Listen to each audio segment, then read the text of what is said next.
সলমান খান, তারপর শাহরুখ খান, আর অবশেষে মিঠুন চক্রবর্তী, মহাগুরু মিঠুন চক্রবর্তী। মারবো এখানে, লাশ পড়বে শ্মশানে, এই কথা তো সিনেমায় বলেছিলেন, কিন্তু আসল জীবনটা বাস্তবে, সেখানে সিনেমার সংলাপ খাটে না। এমন কিছু মন্তব্য করবেন না এই বয়সে এসে যাতে পরে আপনাকে পস্তাতে হয়। এমন কোনো যুদ্ধে জিততে যাবেন না যে যুদ্ধ আপনি জিততে পারবেন না। কিছুটা এরকমই সংলাপ এবার তাকে দেওয়া হয়েছে এই রিল নয় রিয়েল লাইফের মাটিতে, ভিডিও বার্তায়। কে দিয়েছে জানেন? কুখ্যাত গ্যাংস্টার শাহজাদ ভাটি। বলা হচ্ছে তিনি নাকি আবার লরেন্স বিষ্ণুয়ের ঘনিষ্ঠ, এমনটাই দেখছিলাম। আর এবার তার তরফ থেকে মিঠুন চক্রবর্তীকে লাইভ থ্রেট দেওয়া হয়েছে। বলা হয়েছে 10 থেকে 15 দিন সময়, তার মধ্যে যদি ক্ষমা না চাওয়া হয় তাহলে কিন্তু প্রাণে মারার হুমকি দেওয়া হয়েছে। बड़े प्यार से बड़े तहम्मुल से मैं दे रहा हूँ कि आप 10-15 दिन में कोई वीडियो अपनी जारी करो और माफ़ी मांग लो, यही बेहतर है। मांग लो माफ़ी आप, क्योंकि आपका माफ़ी मांगना बनता भी है। বিষয়টা কি জানেন? তৃণমূল নেতা হুমায়ুন কবির তার এক মন্তব্যে পাল্টা একটি মন্তব্য করেছিলেন এই মিঠুন চক্রবর্তী, বিজেপি নেতা তথা বর্ষিয়ান অভিনেতা। আর এই মিঠুন চক্রবর্তীর এই কথা, মানে ডায়লগ বলবো না কারণ সেটা রাজনীতির ময়দানে তিনি যখন ডেলিভার করছেন, তার এই কথা তাকে এবার প্রাণনাশের হুমকি পর্যন্ত পৌঁছিয়ে দিয়েছে। তাহলে আমিও কথা দিলাম 26 वो मसनद हमारा होगा।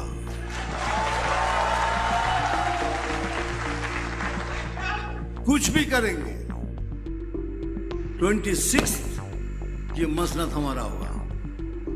कुछ भी करेंगे, कुछ भी। मैं होम मिनिस्टर साहब के सामने बोल रहा हूं, कुछ भी के अंदर बहुत सारे मतलब छुपा हुआ है। हमारे यहाँ एक लीडर बोलता है कि हम 70% मुस्लिम है, 30% हिंदू, हम इनको काट के भागीरथी में बहा देंगे। हमने सोचा चीफ मिनिस्टर कुछ तो बोलेगा, कैसी बात मत करो, किसी ने कुछ नहीं कहा।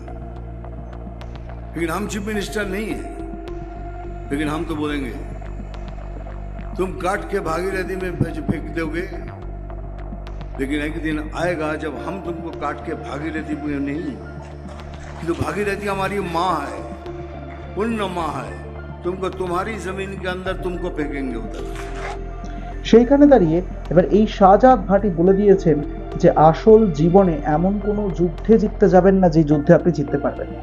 ফলে ওই মারবো এখানে, লাশ পড়বে শ্মশানের একেবারে উলট পুরাণ ঘটিয়ে দিয়েছে অন্য দিক থেকে, মানে ওই গ্যাংস্টারের কথা বলছি আমি। খবর নানান জায়গায় ঘাটতে গিয়ে নানান কিছু বিষয় একটা জিনিস পরিষ্কার বুঝতে পারছি, যে সেটা হিন্দি ছবিতে হোক বা সেটা বাংলাতে হোক, রাজনীতিটা আবার বাংলার মধ্যে হোক বা সেটা ন্যাশনাল লেভেলে হোক, এই থ্রেট কালচারটা শুধুমাত্র যে অভিযোগ উঠছে বাংলাতে আছে তা নয়, থ্রেট কালচারটা সারা দেশের মধ্যেই ছড়িয়ে রয়েছে এবং সেই থ্রেট কালচারের শিকার হতে হচ্ছে বহু মানুষকে। মাটিতে পুঁতে দেওয়ার মতন এরকম একটা ইঙ্গিত করা হয়েছিল, এমনটা দেখতে পাচ্ছিলাম। আর সেইখানে দাঁড়িয়ে বলা হয়েছে ধর্মীয় ভাবাবেগে আঘাত দেওয়া হয়েছে।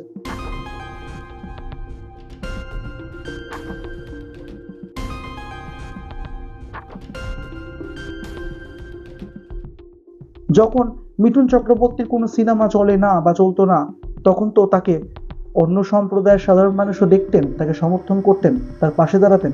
তাহলে এখন কেন তিনি এরকম মাটিতে পুঁতে দেওয়া বা ইত্যাদি এই ধরনের মন্তব্য কেন করছেন?